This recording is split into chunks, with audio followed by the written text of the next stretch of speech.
Welcome to testing buddy YouTube channel. ഇന്നത്തെ നമ്മുടെ topic exploratory testing എന്നുള്ള ഒരു ടോപ്പിക്കാണ്. സ്ഥിരമായിട്ട് സോഫ്റ്റ്വെയർ ടെസ്റ്റിംഗ് ഇന്റർവ്യൂകളിൽ ചോദിക്കുന്ന ഒരു ക്വസ്റ്റ്യൻ ആണ്, വാട്ട് ഈസ് എക്സ്പ്ലോറേറ്ററി ടെസ്റ്റിംഗ്. അതൊരു ടൈപ്സ് ഓഫ് ടെസ്റ്റിംഗ് ആണ്. പലതരം സോഫ്റ്റ്വെയർ ടെസ്റ്റിംഗ് ഉണ്ട്. പലതരത്തിലുള്ളതിൽ ഒരു സബ് സെക്ഷനാണ് വരുന്നത് എക്സ്പ്ലോറേറ്ററി ടെസ്റ്റിംഗ്. വളരെ സിമ്പിൾ ആയിട്ടുള്ള ഒരു മെത്തേഡാണ്. അതിൽ മെയിൻ ആയിട്ട് പറയണത് നമ്മളൊരു വേർഡ് എക്സ്പ്ലോറേറ്ററി എന്നുള്ള വേർഡിൽ നിന്ന് തന്നെ നമുക്കത് തുടങ്ങാൻ പറ്റും. അതായത് നമ്മൾ ടെസ്റ്റർ, അതായത് ക്വാളിറ്റി അഷുറൻസ് എഞ്ചിനീയർ ജസ്റ്റ് സിസ്റ്റത്തിൽ എക്സ്പ്ലോർ ചെയ്യാണ്. ജസ്റ്റ് അതായത് ആളുടെ ഒരു ആളുടെ ഫുൾ ഫ്രീഡം ഉപയോഗിച്ച് ആൾ ആ സിസ്റ്റത്തിലെ ആപ്ലിക്കേഷൻ അണ്ടർ ടെസ്റ്റ് എക്സ്പ്ലോർ ചെയ്യാണ്. എക്സ്പ്ലോർ ചെയ്ത് ടെസ്റ്റ് ചെയ്യണം. ഒരു കൺട്രോളും ഇല്ലാതെ, ഒരു ഒഫീഷ്യൽ പ്രൊസീജിയേഴ്സും ഇല്ലാതെ ആള് ടെസ്റ്റർ ആളുടെ സ്വന്തം ഇഷ്ടത്തില്, സ്വന്തം ഫ്രീഡത്തില്, ഫ്രീ ടു ടെസ്റ്റ് എന്നുള്ളൊരു ആറ്റിറ്റ്യൂഡിൽ ആളെ ടെസ്റ്റ് ചെയ്യണത്. മെയിൻ ഇതെന്ന് പറഞ്ഞാൽ ഇതൊരു അൺഒഫീഷ്യൽ ആയിട്ടുള്ളൊരു ടെസ്റ്റിംഗ് ആണ്. നമുക്കത് മനസ്സിലാവും. അതിന്റെ ഡെഫിനിഷൻ നോക്കുകയാണെങ്കിൽ, exploratory testing is a type of testing where testers explore the system on the fly without any pre-prepared set of test documents. അതായത് മുൻകൂട്ടി തയ്യാറാക്കിയ ഒരു ടെസ്റ്റ് ഡോക്യുമെന്റ്സും ഉപയോഗിക്കാതെ, അതായത് ടെസ്റ്റ് പോളിസിയോ ടെസ്റ്റ് പ്ലാൻ ടെസ്റ്റ് കേസ് ഇവ ഒന്നും തയ്യാറാക്കാതെ ജസ്റ്റ്, അതായത് ടെസ്റ്റ് ചെയ്യുന്ന സോഫ്റ്റ്വെയർ ടെസ്റ്റിംഗ് എഞ്ചിനീയറുടെ വിഷ്വലൈസേഷനില്, കൺസെപ്റ്റില്, ആളുടെ ഒരു ഐഡിയയില്, ആളുടെ ഫുൾ ഫ്രീഡം ഉപയോഗിച്ച് ആളുടെ application A to Z, end to end test ചെയ്ത് അതിന്റെ റിസൾട്ട്സ് പരമാവധി മാക്സിമം ബഗ് കണ്ടുപിടിക്കാൻ ശ്രമിക്കുകയാണ് ഈ ഒരു മെത്തേഡിലൂടെ ചെയ്യുന്നത്.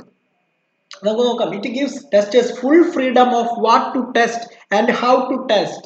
എങ്ങനെ ടെസ്റ്റ് ചെയ്യണം, എന്ത് ടെസ്റ്റ് ചെയ്യണമെന്ന് മുഴുവൻ എക്സ്പ്ലോറേറ്ററി ടെസ്റ്റിംഗിൽ ടെസ്റ്ററുടെ ഇഷ്ടമാണ്. A chance to learn new things, പുതിയ കാര്യങ്ങൾ പഠിക്കാം, എക്സ്പാൻഡ് അവരുടെ എക്സ്പീരിയൻസ് കൂട്ടാം, യൂസ് ദിസ് ലേണിംഗ്സ് നെക്സ്റ്റ് പ്രൊജക്റ്റിൽ നമുക്ക് ഉപയോഗിക്കുകയും ചെയ്യാം.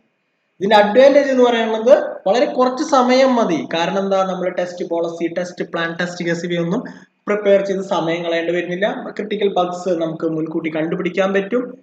പുതിയ ബഗ്സ് കണ്ടുപിടിക്കാൻ തന്നെ വളരെയധികം ഉപകാരമാണ്. കാരണം പ്രത്യേകിച്ച് പ്രൊസീജിയർ ഇല്ലാതെ നമ്മളൊരു വെറൈറ്റി, പുതിയൊരു വഴി ഉപയോഗിച്ച്, പുതിയൊരു മെത്തേഡ്സിലൂടെ, ആരും ഇതുവരെ ഉപയോഗിക്കാത്ത രീതികളിലൂടെ ടെസ്റ്റ് ചെയ്യുമ്പോൾ ഒരു സംതിങ് ക്രിട്ടിക്കൽ ആയിട്ടുള്ള ബഗ്സ് കിട്ടാനുള്ള സാധ്യതയുണ്ട്. ഇത് മെയിൻ ആയിട്ട് ഇതിന്റെ ഗുണം എന്ന് പറഞ്ഞാൽ, നമുക്ക് റിക്വയർമെന്റ് ഡോക്യുമെന്റ്സോ മറ്റു ഡോക്യുമെന്റ്സോ പാർഷ്യലി കംപ്ലീറ്റ് ചെയ്തിരിക്കുന്ന ടൈമിൽ വരെ നമുക്ക് ഈ എക്സ്പ്ലോറേറ്ററി ടെസ്റ്റിംഗ് സ്റ്റാർട്ട് ചെയ്യാം. അതായത് ഡോക്യുമെന്റേഷൻ കംപ്ലീറ്റ് ആവാത്ത സമയത്തും നമുക്കിത് സ്റ്റാർട്ട് ചെയ്യാം. അതുകൊണ്ട് വളരെയധികം ഗുണമാണ്. Help in increasing resource knowledge, productivity. നമുക്ക് നമ്മുടെ ആപ്ലിക്കേഷനെ കുറിച്ചുള്ള കൂടുതൽ നോളജ് കിട്ടാനും, നമ്മുടെ ഒരു ഫുൾ ഫ്രീഡത്തിൽ ടെസ്റ്റ് ചെയ്യുമ്പോൾ നമുക്ക് കൂടുതൽ മനസ്സിലാക്കാൻ സാധിക്കും. ഡിസ്അഡ്വാൻറ്റേജ് എന്ന് പറഞ്ഞാൽ നമുക്കത് വളരെ സിമ്പിൾ ആയിട്ട് മനസ്സിലാവും. എന്താണ് ഡിസ്അഡ്വാൻറ്റേജസ്? നമുക്ക് ഒരു എക്സ്പ്ലോറേറ്ററി ടെസ്റ്റിംഗിലൂടെ ഒരു ബഗ് കണ്ടുപിടിച്ചാൽ അത് റീപ്രൊഡ്യൂസ് ചെയ്യാൻ വളരെ ബുദ്ധിമുട്ടായിരിക്കും. കാരണം അതിന് കൃത്യമായ മെത്തേഡ്സ്, പ്രൊസീജിയേഴ്സ് നമ്മൾ തയ്യാറാക്കാത്തത് കൊണ്ട് അതിൻ്റെ ഒരു ബുദ്ധിമുട്ടുണ്ടാവും. എന്താണ് നമ്മൾ കണ്ടക്ട് ചെയ്തത്, എങ്ങനെയാണ് ടെസ്റ്റ് കണ്ടക്ട് ചെയ്തതെന്ന് വളരെ ബുദ്ധിമുട്ടുണ്ടാവും. പിന്നെ വളരെയധികം റിസോഴ്സ്ഡ് ആയിട്ട്, നല്ല ഹൈ എക്സ്പീരിയൻസ്ഡ് ആയിട്ട്, ഹൈ ലെവലിൽ തിങ്ക് ചെയ്താൽ മാത്രമേ നമുക്ക് എക്സ്പ്ലോറേറ്ററി ടെസ്റ്റിംഗ് ചെയ്യാൻ പറ്റുള്ളൂ. കാരണം അതെങ്ങനെ ടെസ്റ്റ് ചെയ്യണം, എങ്ങനെ ടെസ്റ്റ് ചെയ്യണം, എന്ത് ടെസ്റ്റ് ചെയ്യണം എന്നുള്ളതിന് ഡോക്യുമെന്റേഷൻ ഉണ്ടാവില്ല. അപ്പം നല്ല എക്സ്പീരിയൻസ്ഡ് ആയിട്ടുള്ള ഒരു ടെസ്റ്റർക്ക് ഇത് ചെയ്യാൻ പറ്റും. പിന്നെ less time to familiar with new application, especially for new testers. പുതിയ ടെസ്റ്റേഴ്സിനാണെങ്കിൽ ഇത് ആപ്ലിക്കേഷനെ കുറിച്ച് വലിയ ബോധ്യം ഇല്ലാത്തവർക്ക് ഇത് ചെയ്യാൻ വളരെ ബുദ്ധിമുട്ടാവും. മെയിൻ ഡിസഡ്വാൻറ്റേജ് എന്ന് പറഞ്ഞാൽ എന്താണ്?